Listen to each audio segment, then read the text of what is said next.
Hey guys, this is Xzac. I'm from clan Bf.Nut and I'm doing my first live commentary video. I'm gonna start off with an intro of myself. Basically, I'm 21 this year and I'm waiting to join the army in about a month. I've won one championship with the clan Bf.Nut and I've quit all competitive gaming lately because I think that I have only 1 month left, so I should spend my time more wisely rather than just gaming. And yeah, this is my first video, and whatever you're gonna see here, it might or might not be useful to some people, you know, if you might be pro or not. But if it is useful, I would really appreciate if you just give me a shout out or anything. But anyways, I've been playing a lot of FPS ever since I was maybe around 10.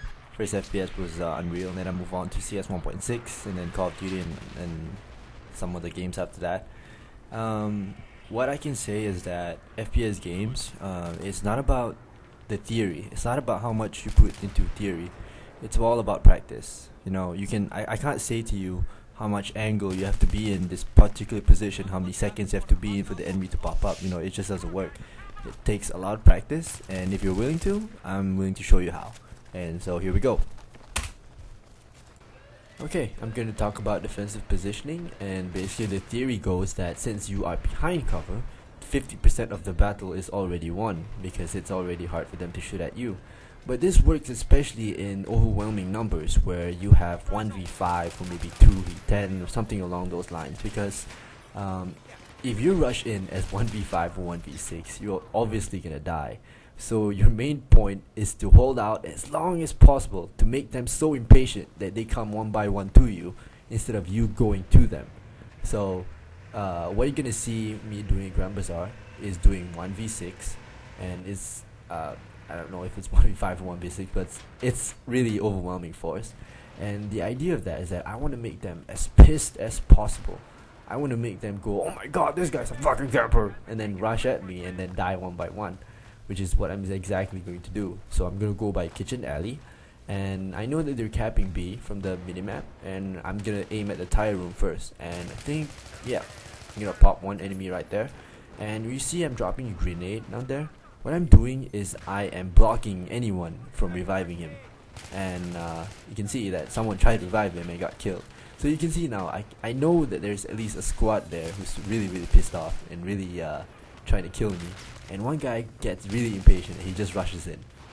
And you can see that I get rewarded for that because of his impatientness. Because they don't know that I'm only one guy here. For all they know is that 3 or 4 guys in the kitchen right there. You know? So they're being very impatient and I'm just pissing them off, killing them one by one. And you can see here. See, one guy spawns at me and he's being my decoy. He's gonna die because he's an idiot. And then I'm continuously just pissing them off. I'm trying to get them to come to me instead of going to them. You know, in other words, I'm being a camping faggot, but it really helps because I'm picking one by one. And if you can continuously do this and survive, the amount of kills you're gonna get, doesn't matter pop or competitive, is gonna be really a lot. It's gonna be game changing because it's all about the fight for what I call it. It's about who's being more patient. Because they're not being patient at all. They're just peeking. What you're doing is one guy rushing to me, and what I like to do is I don't like to peek for too long. What I like to do is look, shoot, hide, look, shoot, hide, look, shoot, hide, and it really rewards me really well because I got like maybe around 6 to 8 kills within the time span of 1 minute, and finally ended with getting backstabbed. So that's the end of the first clip. And try to remember everything because it will really help. Alright. Point 2 is try to control your bullets. You don't need 31 bullets just to spam at 2 guys and then kill them. You really just need like 7 or 9 bullets just to kill someone. So what you're gonna need to do is be accustomed to whatever ping you're playing. Because I'm really accustomed playing with 5 ping, and I know how much bullets take to kill another person. And what you're gonna see in this next clip is that I'm gonna hide behind cover again. And same thing, the enemy is going to be very pissed off at me, going to be very impatient, but I'm not going to spam much bullets at all. I'm going to burst a couple of little times, and I'm going to wait for them to pop up. So as you can see, the way I aim is for a general rule, if you want a headshot and if you can't be bothered to control any recoil, what you want to do is aim at the neck. neck to shoulder area because it makes sense, right? If you aim at the neck, you'll hit the head. If you aim at the upper body, you'll hit the shoulder. If you aim at the legs, you'll hit the balls. So what you see me doing is effectively controlling my recoil and then just continuously just pissing them off, waiting for them to come to me. And it really worked well because it got me around 7 kills around there. And yeah. Okay, the next clip that I'm going to talk about is about hearing the voices. Because if you notice that every time you throw a grenade or revive, there will always be a sound effect around the vicinity. So whenever I throw a grenade, I hear Russians say "Granata," you know. So I know that there's at least one guy who's still alive behind that kitchen counter. So I'm looking at my minimap. Oh, they're camping A. No, nobody's at B. I should just go in and kill him. And this is what I do. And what happens next is just silly. I don't even know what to say about it because, oh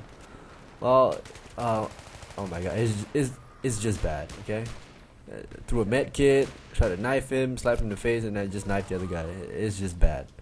All right. Okay, next clip. I'm gonna be talking about.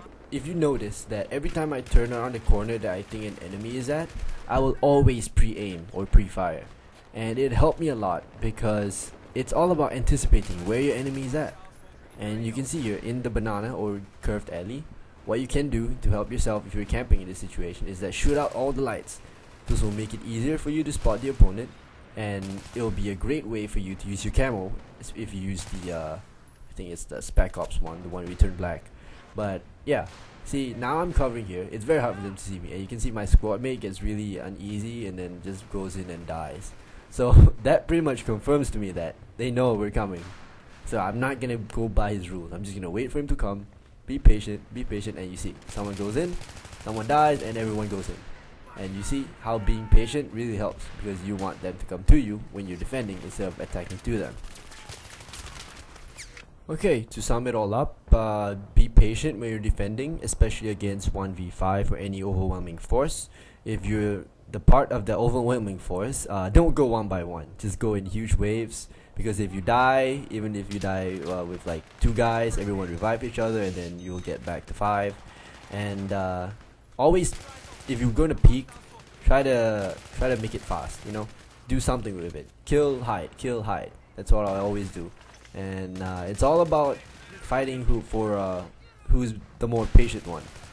And if you like this first video, do drop me a comment on anything that I can improve on.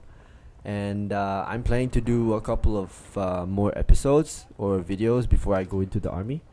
And if there's anything that you want me to talk about, maybe competitive strategies or map specific tactics or anything, just drop a comment or basically just give me a shout out. And I'll see you guys in a bit. See ya.